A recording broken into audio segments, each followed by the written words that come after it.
Questa sera parleremo dell'8° comandamento. Esodo, capitolo 20, verso 15. Non rubare. Anche questo un comandamento molto breve, molto chiaro, proprio perché è breve e esteso a ogni aspetto del furto.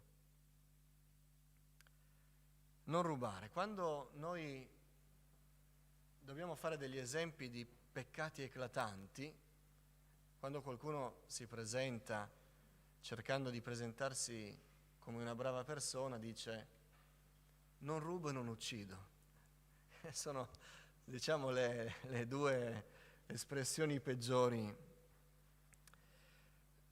Eppure il Signore dà questa legge al suo popolo, che tra tutti i popoli dovrebbe essere quello meno colpito da questi mali. Non rubare. Anche qui, come stiamo dicendo sempre, il significato è proprio questo. Non dobbiamo cercare niente di nascosto, nessuna interpretazione particolare. Dio non vuole che rubiamo. Dio non vuole che sottraiamo qualcosa che non è nostro alla persona a cui appartiene. E già questo è una risposta a quelli che hanno provato a presentare Gesù come un rivoluzionario che voleva instaurare la prima società comunista, quella senza proprietà privata. No, questo comandamento dice che il Signore concede una proprietà privata a ciascuno. Anche quando, vi ricordate, negli Atti degli Apostoli tutti i credenti mettevano in comune le loro cose, non mettevano in comune tutto quello che avevano, ma tutto quello che si disponevano a dare, come per esempio Anania e Saffira, come Barnaba, che avevano dei terreni e li diedero. Barnaba in un modo che fu approvato, Anania e Saffira no. Quindi la proprietà privata è prevista dal Signore. Addirittura pensate che l'anno del Giubileo è un intervento legislativo straordinario del Signore. L'anno di liberazione, quando il Signore aveva assegnato la terra al suo popolo e quindi alla famiglia, alla discendenza di ciascun discendente di Israele, e qualcuno andava in povertà e vendeva ciò che aveva o addirittura vendeva se stesso in schiavitù, veniva l'anno del Giubileo in cui tutto veniva ripristinato. Tant'è vero che il Signore poi diceva quando voi dovete prendere dei terreni di qualcuno che non può pagare ed è costretto a dare del suo, o dovete prendere degli schiavi, non fate i furbetti, non cercate di guardare quanto siete vicini all'anno del Giubileo perché poi dovete ridare tutto e allora alzate il prezzo, siate compassionevoli. Tutti questi principi che non esistono assolutamente nella legislazione umana vengono da Dio, che quando dà qualcosa la dà per sempre. E questo comandamento un po' si può legare a questo. Dio non vuole che rubiamo. Non faremo delle considerazioni sui furti, ma sul cuore di questo comandamento. La base d'appoggio di questo comandamento, che è un comandamento in negativo, un non rubare, la base d'appoggio è innanzitutto la fiducia in Dio. Dove troviamo noi l'aspetto positivo di questo comandamento?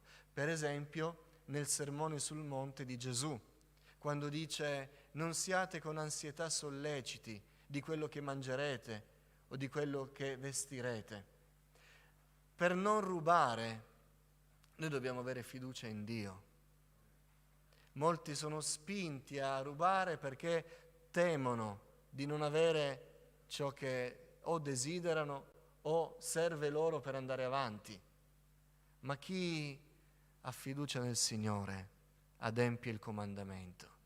Noi abbiamo meravigliose testimonianze di nostri fratelli che, vivendo per fede, avevano le tasche vuote, completamente vuote, e più volte si sono trovati in situazioni di tentazione, con denaro davanti, di cui avevano bisogno, ma che non era loro.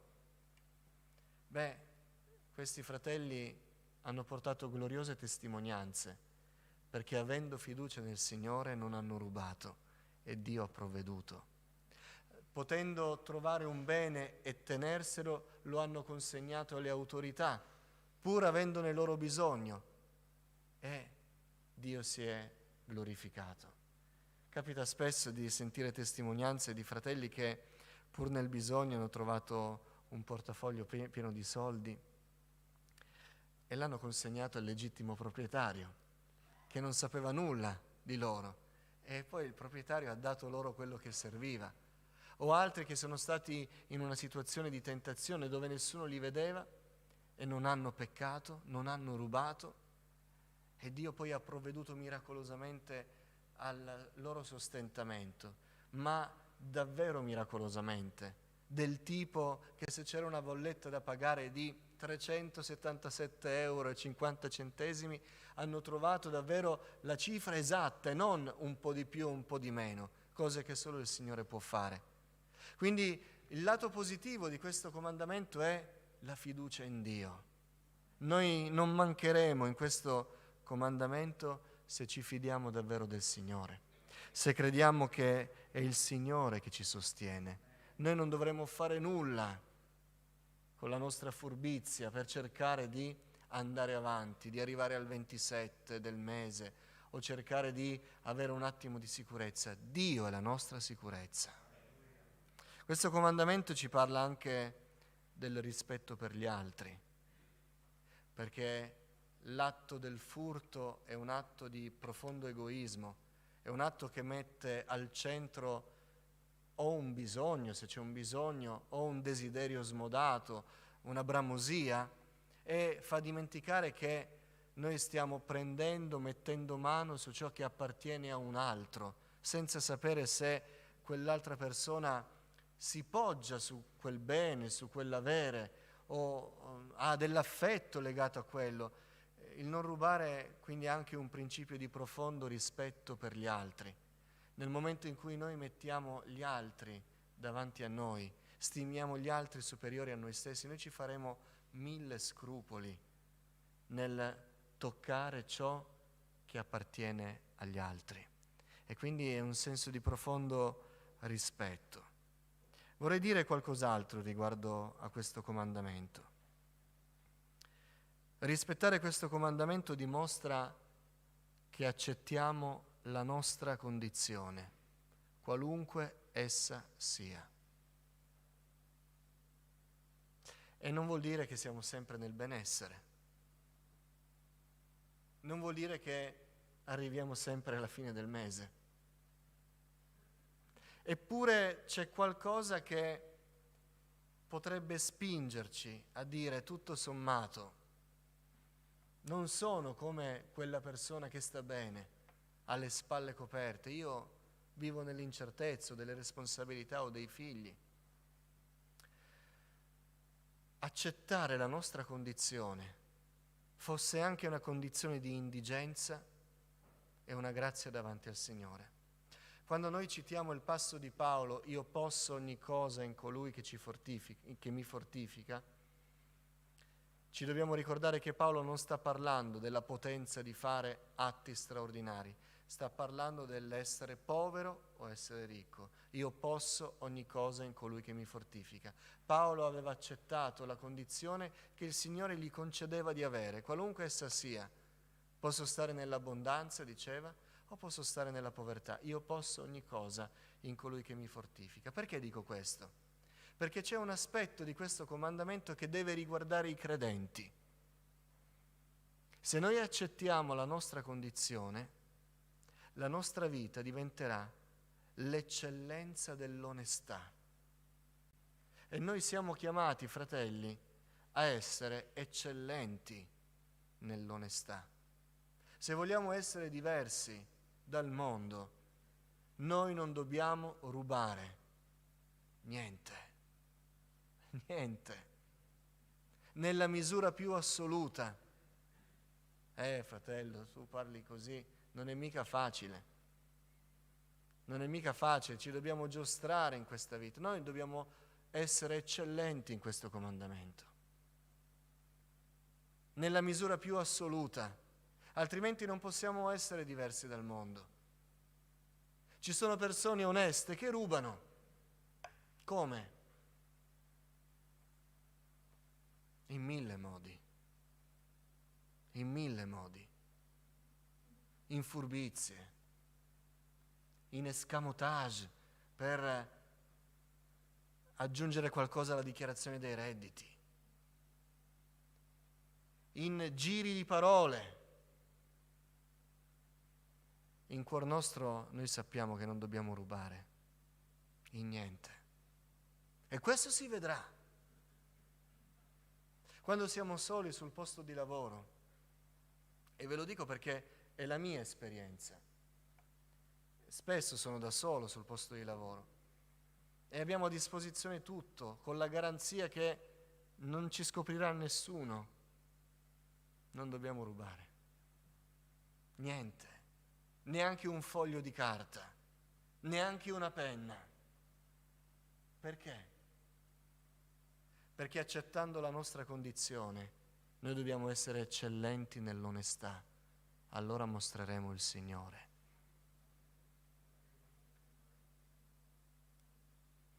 Ciascuno lo applichi a se stesso. Ho scoperto negli anni che su questo comandamento bisogna davvero analizzare la propria vita, perché mi è capitato tante volte di scoprire, pur non sapendolo, pur non volendolo, che in qualcosa stavo rubando, ma in modo inconsapevole. Quando poi ho scoperto che qualcosa non mi spettava, o dovevo farmi il cruccio di chiedere questo se potevo prenderlo o meno, allora ho scoperto che stavo rubando e allora ho smesso. Non vi sto parlando di illegalità, ma qui non parliamo di illegalità, qui parliamo di splendere in un mondo che non si cura affatto neanche delle cose piccole. Dio ci aiuti a essere eccellenti. Amen. Questo è un comandamento che spinge i credenti a essere eccellenti. Ma vai, nessuno ti vedrà mai, nessuno se ne accorgerà, non fai male a nessuno. Rubo ai ricchi per dare ai poveri. Potete mettere tutti i motivi che volete. Il comandamento dice non rubare, ma se è per una buona causa. E guardate che ci stiamo avvicinando al 9° comandamento, non attestare il falso. E ne avremo da dire anche su quello, che abbiamo le bugie bianche, rosse, arancioni e di tutti i colori. Lo stesso vale per il rubare. La nostra vita deve essere eccellente. Questo è un comandamento dell'azione. Si potrebbe legare benissimo all'ultimo comandamento, non desiderare, perché è desiderando che poi arrivi a semmai rubare. Ma questo è proprio dell'azione, l'intenzione è del 10° comandamento. Questo è un comandamento dell'azione, è pratico, non devi mettere mano a ciò che non è tuo, di nessuno.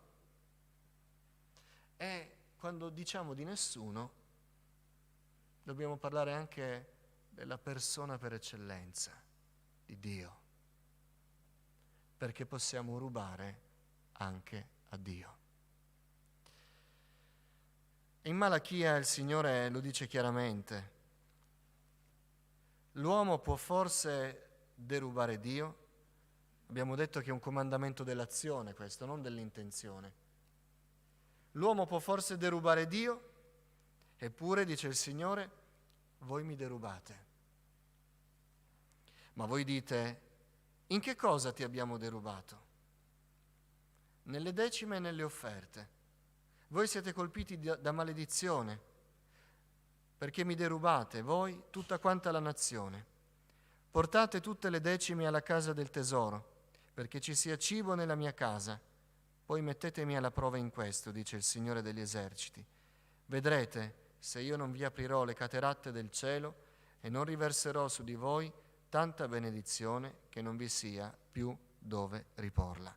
Ora noi citiamo spesso l'ultima parte di questo brano e ci sfugge che il Signore chiama in causa l'8° comandamento riguardo a questo. Voi derubate me.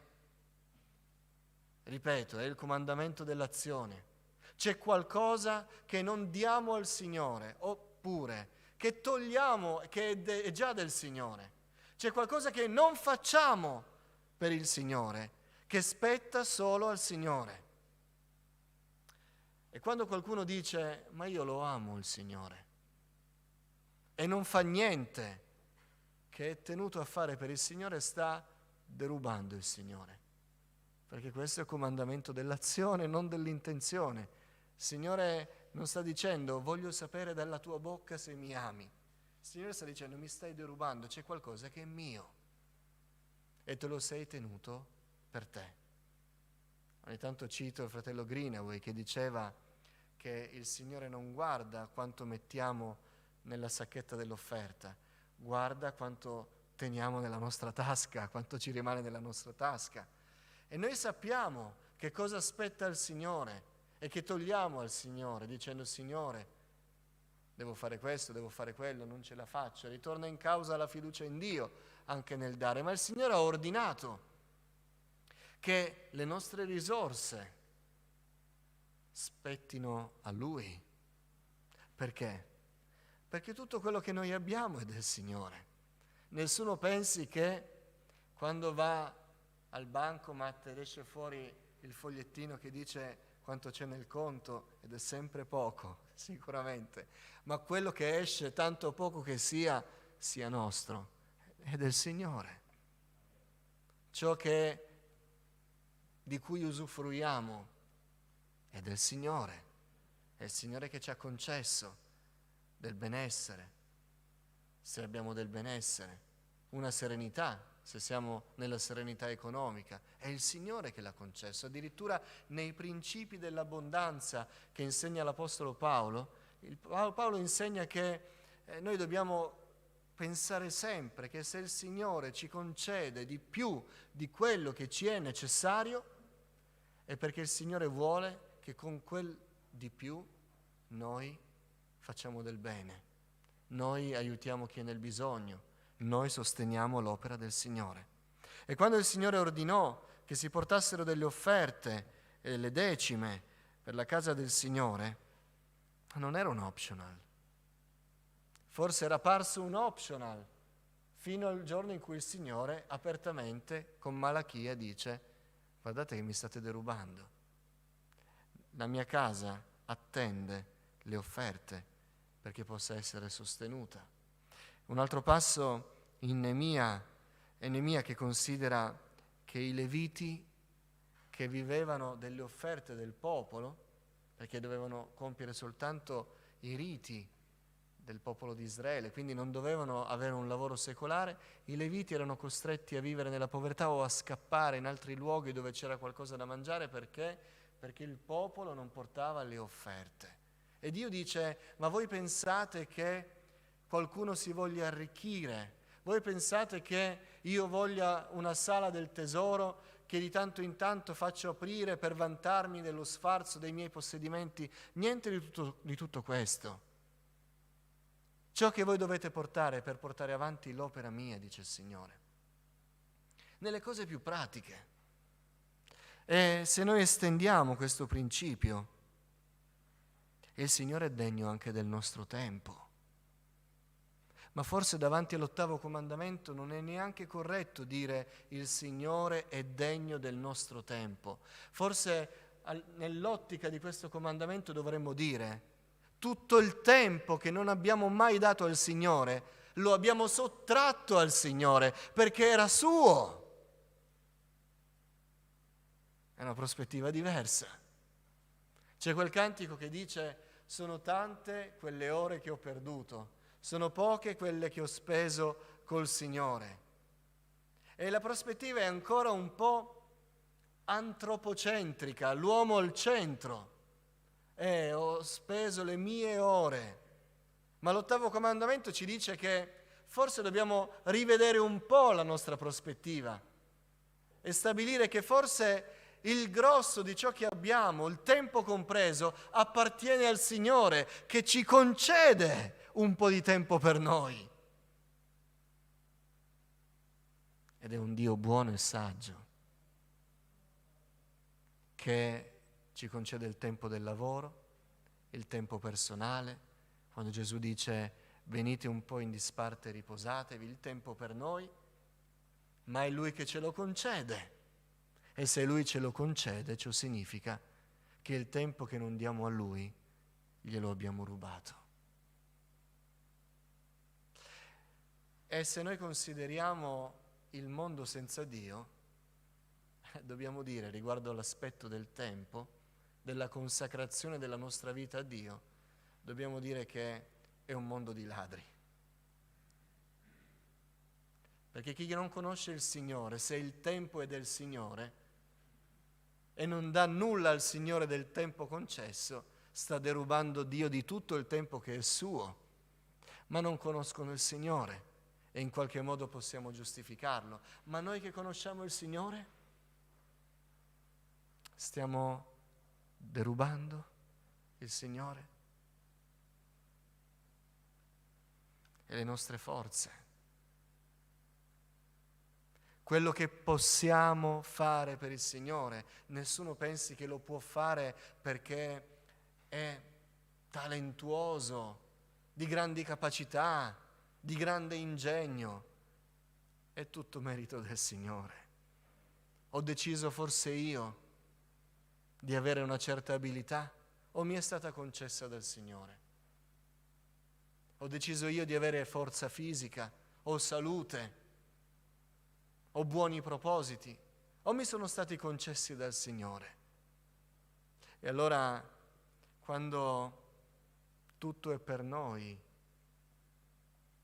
e poi a volte abbiamo l'ardire di dire al Signore, Signore, ti concedo questo. Alcuni dicono, adesso che mi sto sistemando, Signore, farò qualcosa per te, come se fosse tutto nostro. E concediamo al Signore qualcosa, che ci deve dire anche grazie, grazie, che adesso un'ora del tuo tempo la concedi a me. Dio ci perdoni, perché forse stiamo commettendo l'8° comandamento, non rubare, perché mio è il tempo, miei sono i tuoi giorni. Quante volte riflettiamo quando ci ammaliamo di solito, quando stiamo molto male, quando arriviamo al filo tra la vita e la morte? Signore, tu conosci i nostri giorni, tu hai contato i nostri giorni, tu conosci il numero dei capelli sul nostro capo, tu sai qual è l'ultimo giorno della nostra vita. Allora quando parliamo così rimettiamo tutto a posto e diciamo, allora Signore, è tuo il tempo, sono tuoi i miei talenti, sono tue le mie capacità. Perdonami se ho la presunzione di venirti a dire, adesso voglio concedermi qualcosa in più per te. Ma che? Signore, pietà di me, perdonami, ho commesso l'8° comandamento. Ti ho derubato di ciò che è tuo. La mia vita è tua. E se il Signore mi chiamasse questa sera? I credenti non hanno problemi a parlare della morte. Il Signore mi può chiamare questa sera, perché la mia vita è sua. E Lui sa il numero dei miei giorni. Non sta a me decidere. Io non voglio rubare nulla al Signore. Nulla. Né le risorse economiche, fisiche, capacità, né il tempo, nella mia vita.